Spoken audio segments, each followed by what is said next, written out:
Hola, ¿cómo están? Vamos a intentar ver algunos temas de neurología pediátrica.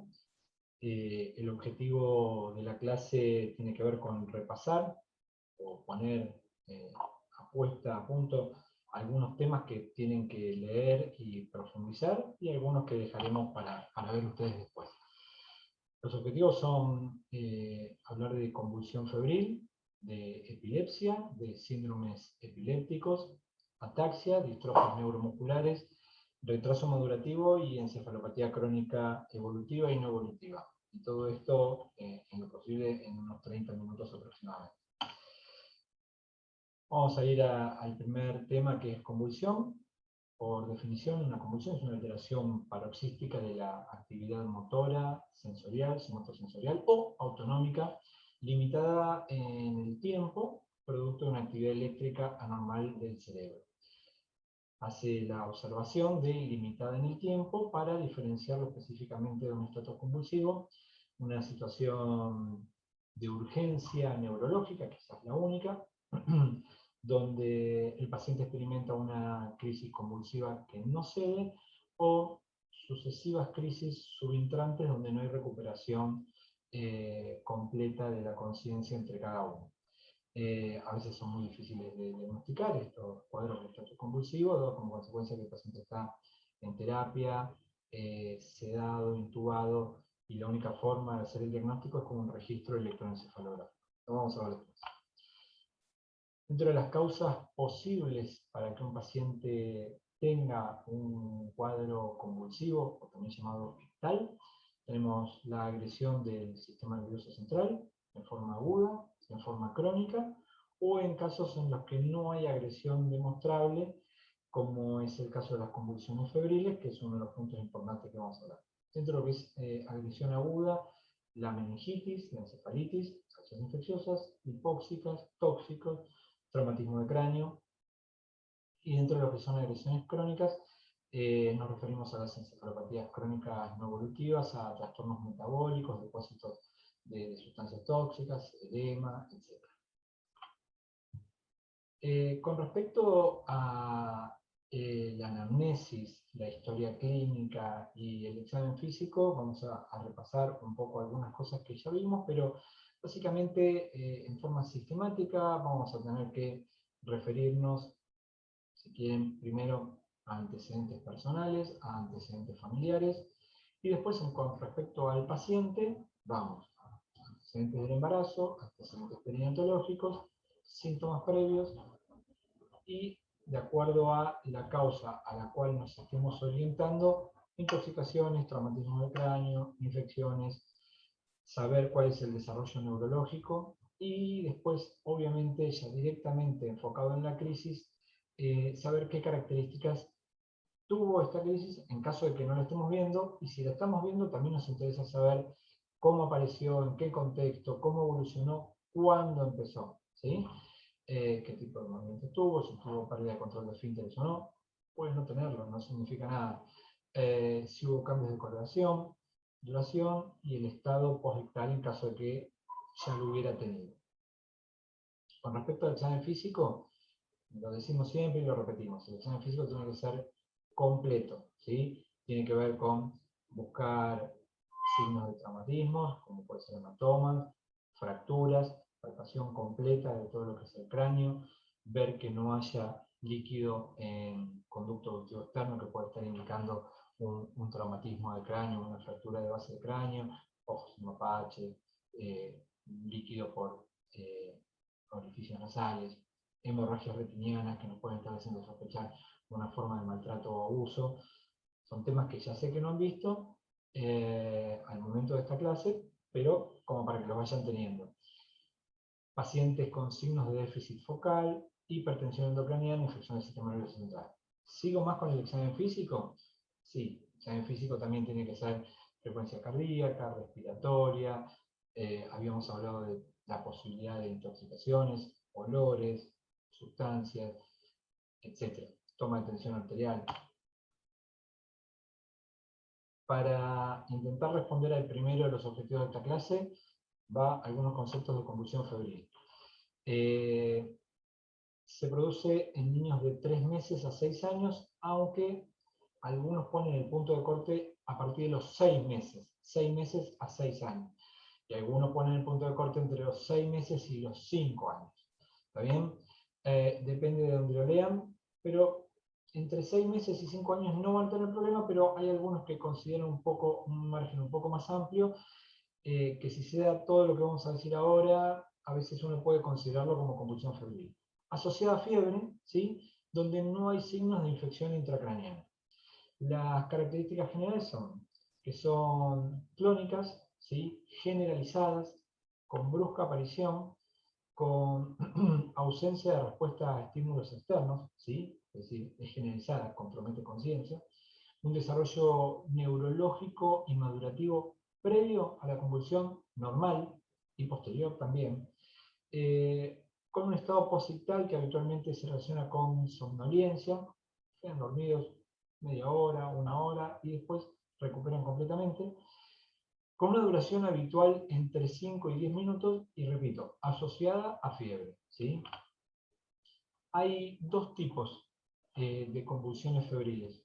Unas que se llaman convulsión febril simple y unas que se llaman convulsión febril compleja. La convulsión febril simple es un poco la que describimos hasta recién. Es generalizada, dura menos de 15 minutos. Me quedo corrido. Pero durante las primeras 24 horas no tienen más de un episodio ictal, y el examen neurológico es normal, no durante la convulsión, pero sí previo y posterior, ¿sí? No tienen ningún tipo de signo de foco ni nada. A diferencia, las convulsiones febriles complejas pueden ser focales, pueden durar más de 15 minutos, pueden ser más de una en las primeras 24 horas, y el examen neurológico es normal. Con un solo criterio de estos que cumpla, ya se lo define como compleja.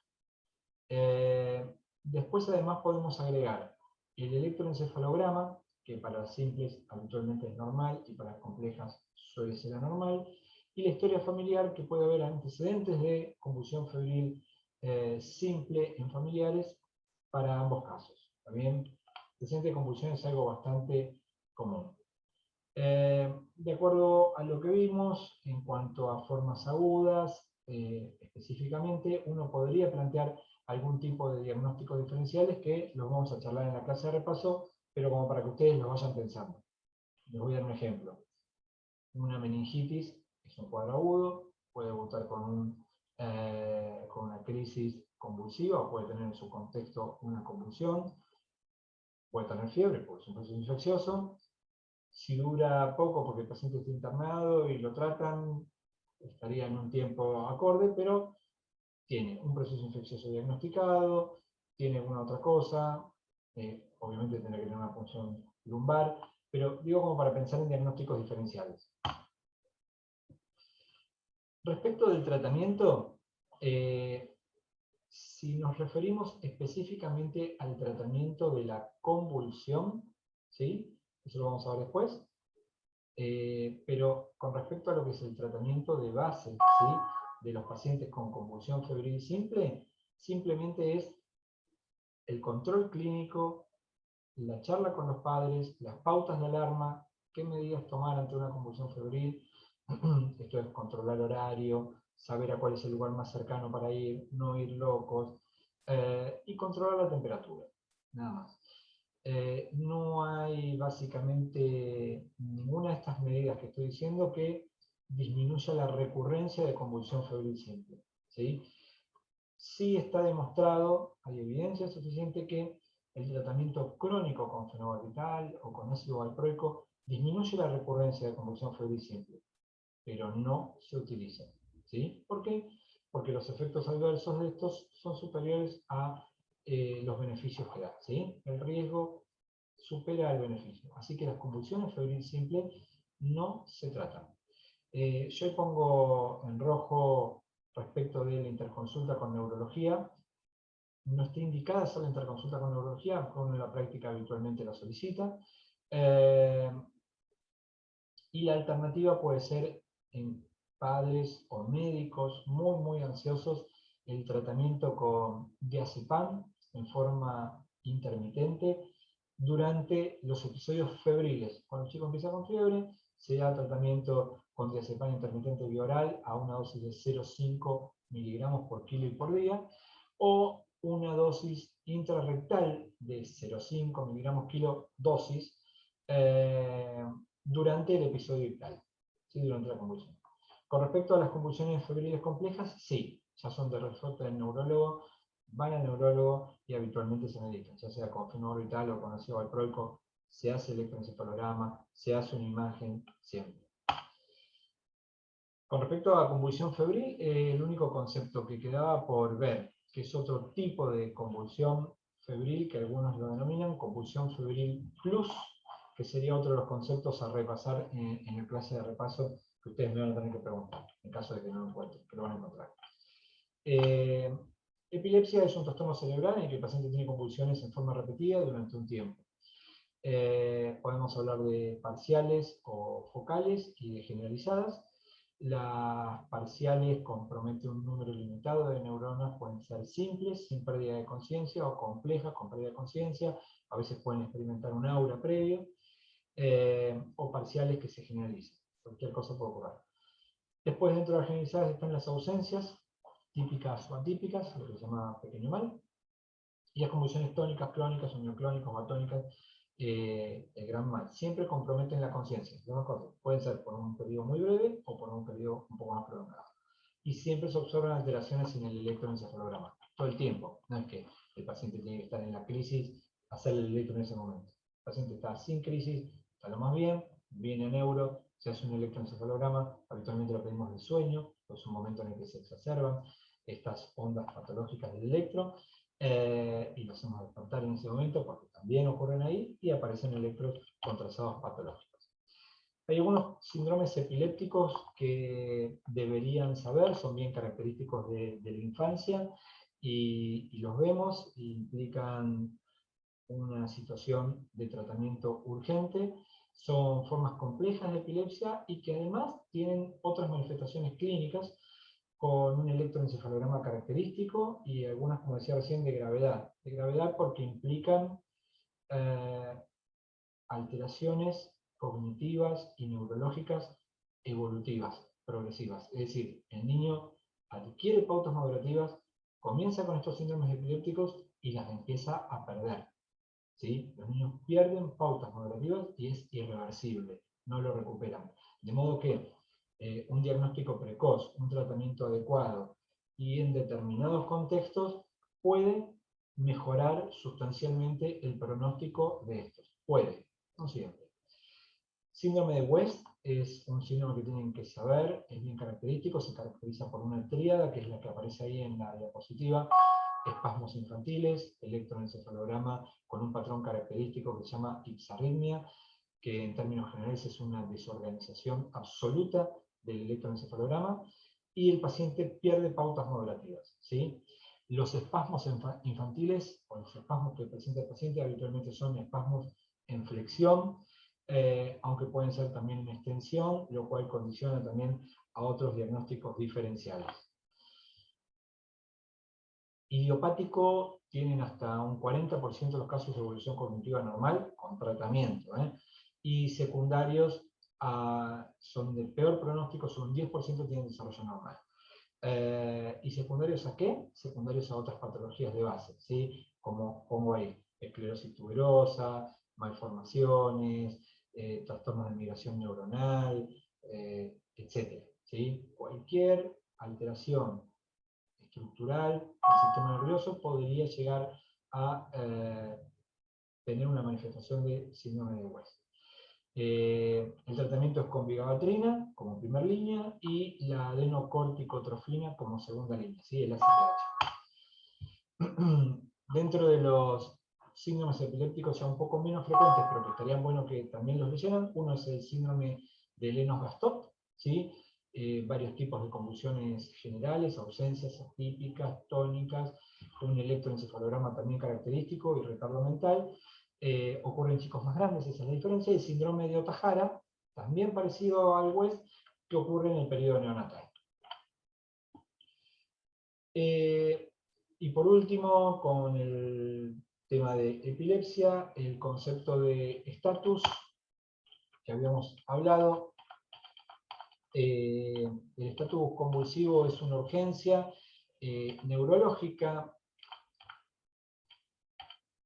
complicada, se debe manejar en terapia, como ven ahí, siguiendo una sistemática y llegando ya a los 35, 60 minutos de convulsión, el paciente ya tiene que ser intubado, sedado, y el manejo queda solamente con un electroencefalograma continuo para saber en qué estado estamos. No hago mucho hincapié en esto, no es algo que habitualmente se pregunte, pero por las dudas ahí está. Este es un ejemplo de sistemática de tratamiento de estatus que aparece en la bibliografía que ustedes tienen recomendada. Siempre primero es estabilizar al paciente, ABC, ¿sí? Recuerden esta parte, ¿sí? De ver vía aérea, ver la parte de circulación, respiración, ¿sí? Resuelto eso, oxígeno, irán por lorazepam o diazepam, uno u otro, repetir la benzodiazepina, se lo impregna al paciente, se puede volver a repetir, después benzodiazepina, dexametasona, repetir la impregnación, ojo con la toxicidad cardíaca de la difenidantoína, y hasta llegar, como decía, finalmente a un barbitúrico, el fenobarbital, o el pentobarbital e intubación, hasta la anestesia.